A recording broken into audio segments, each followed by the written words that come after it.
बांग्लादेशी घुसपैठियों के लिए बीएसएफ क्या कर रही है, सेना क्या कर रही है। मैं आज वास्तविकता इस देश को बताना चाहता हूं और मैं आशा करता हूं कि तृणमूल कांग्रेस के सारे लोग सदन को छोड़कर नहीं जाएंगे, ध्यान से सुनेंगे। मान्यवर, हमारी बांग्लादेश के सटी हुई सीमा, अब सुनिए भाई, हमारी बांग्लादेश से सटी हुई सीमा 2216 किलोमीटर है।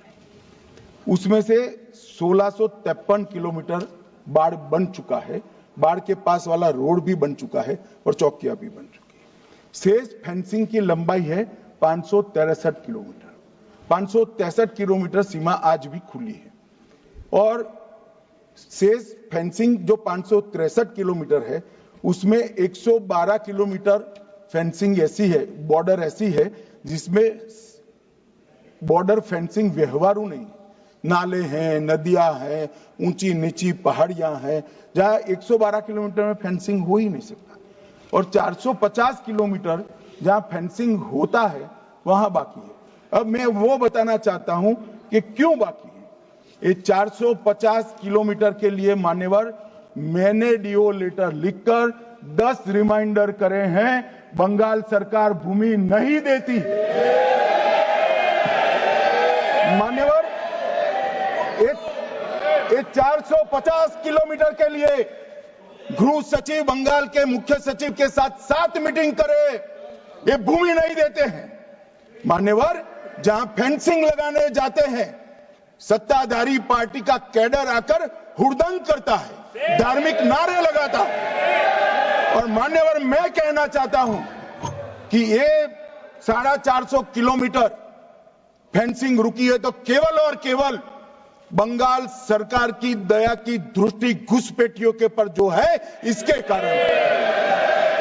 और मान्यवर, इससे आगे ये 450 किलोमीटर शायद ये भाषण सुनकर ममता जी भूमि दे भी दे तो हम खत्म कर देंगे, फिर भी 112 किलोमीटर खुली सीमा रहती है।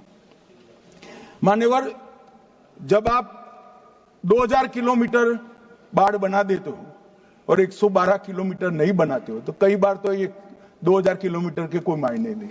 आदमी को घुसने के लिए कितनी जगह चाहिए मान्यवर। तो 112 किलोमीटर जो नदी है, नाले हैं, एक कठिन भौगोलिक परिस्थिति है, वहां से लोग आते हैं।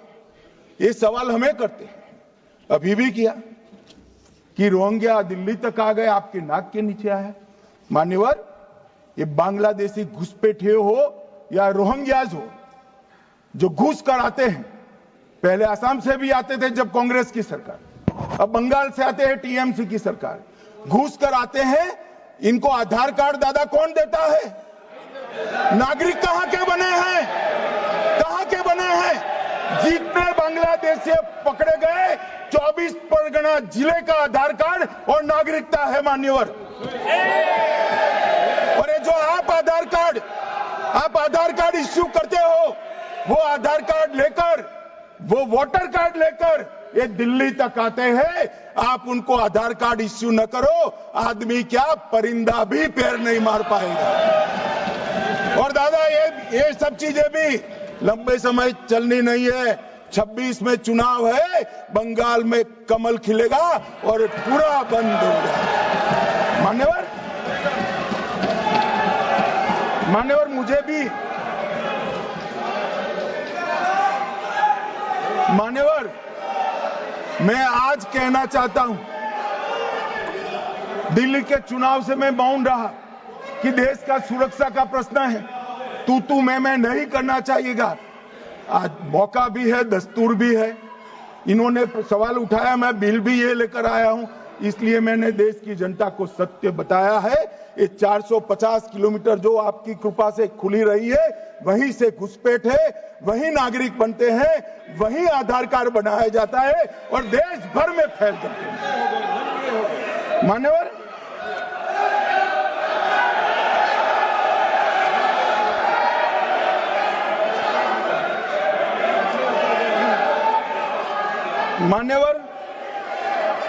एक सदस्य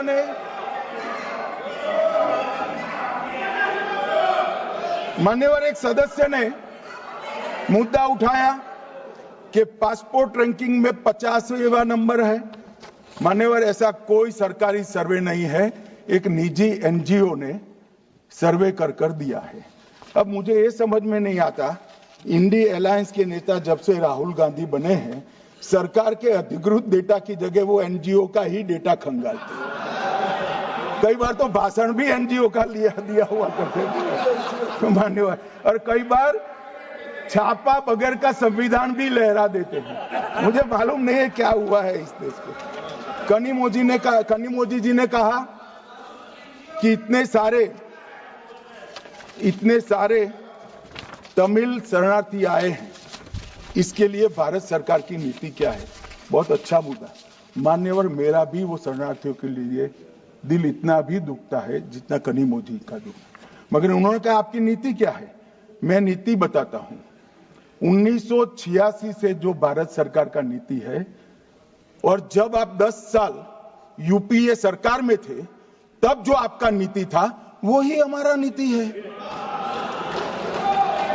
ये तो 74 से आए, अब 10 साल था, दयानिधि जी भी मंत्री थे, बालू जी भी मंत्री थे, कुछ नहीं किया। और हमें सवाल कर रहे हैं कि आपने क्या किया। भला आपने कर दिया होता तो हमारे लिए तो बारी ही नहीं आती।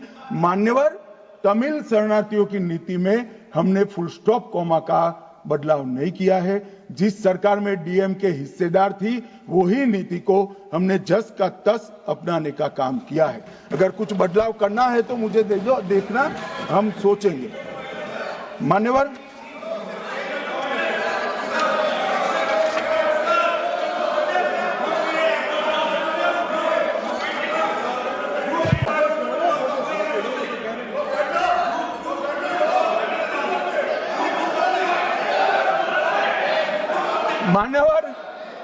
मान्यवर, मुझे अब तक एडीएमके के सारे एमपी 4 बार मिले अलग अलग समस्या पर, एक में भी तमिल शरणार्थी का जिक्र नहीं। और कहते हैं डू समथिंग। भाई आप तो कहते ना, हमने तो आपकी नीति पर चले, हम माने ये सच्ची होगी। अभी भी आप दीजिए, हम सोचेंगे इस पर।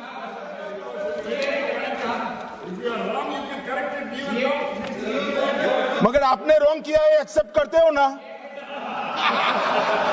आपने रॉन्ग किया वो तो स्वीकार कर लिया, चलो अच्छी बात है। मान्यवर, एक सीएए का जिक्र है। मैं इसमें कोई राजनीतिक टिप्पणियां करना नहीं चाहता। मैं इतना कहना चाहता हूं, देश का विभाजन किया गया और दोनों ओर भयंकर खूनामार की हुई। हजारों बौद्ध, हिंदू, सिख लोग ट्रेन की ट्रेन भरकर काट दिए गए। मान्यवर, तब हमारे देश के नेता गांधी जी, नेहरू जी, सरदार पटेल सबने अपील कहा था कि वहां रह जाइए, अभी स्थिति ठीक नहीं है, बाद में भारत में आपका स्वागत है, आओगे तो अब भारत के ही माने जाओगे। मान्यवर, वो लोग वहां अपने धर्म को बचाने के लिए, परिवार को बचाने के लिए, महिलाओं की परिवार की महिलाओं के सम्मान को बचाने के लिए भारत में आए। आने की व्यवस्था नहीं थी, कोई पॉलिसी नहीं थी, कांग्रेस की सरकारें बना करती थी। मान्यवर, कांग्रेस वादा भूल गई, वो घुसपैठ कर आए, सो कॉल्ड घुसपैठ। मगर मैं इसको घुसपैठ नहीं मानता, ये रियल शरणार्थी है। मान्यवर, रियल जो अपना धर्म बचाने के लिए, अपने परिवार को बचाने के लिए यहां आए हैं, वो शरणार्थी है। मान्यवर, और इसलिए हम सीए लेने के लिए लेकर आए हैं। मान्यवर, इसमें कोई भेदभाव नहीं। हिंदू, बौद्ध, सिख, पारसी, क्रिश्चियन, कोई भी जैन, कोई भी व्यक्ति आए, इसका भारत में स्वागत है। मान्यवर, हमने कोई भेदभाव नहीं किया है। मगर जो घुसपैठ करने के लिए आते हैं, उनको जरूर हम रोकेंगे। मान्यवर, नागरिकता इनको ही प्रदान होगी जिन पर अत्याचार हो, जो विभाजन की विभीषिका को झेलें, जिनके परिवारों पर अत्याचार, उन्हीं को हम नागरिकता देंगे। मान्यवर, ये पूरे विधेयक को 4 कानूनों को समाप्त कर इसको रिप्लेस करने के लिए लाए हैं। मान्यवर, ये चारों कानूनों में जितनी भी क्षतियां थी, लूफोल्स थे, उसको भरने का भी काम किया है, ओवरलैपिंग को हटाने का भी काम किया है।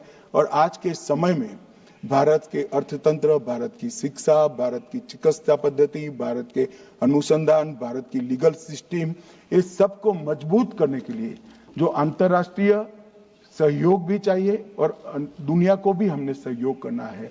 दोनों चीजों को देखकर, परंतु उसमें सबसे पहले देश की सुरक्षा की चिंता कर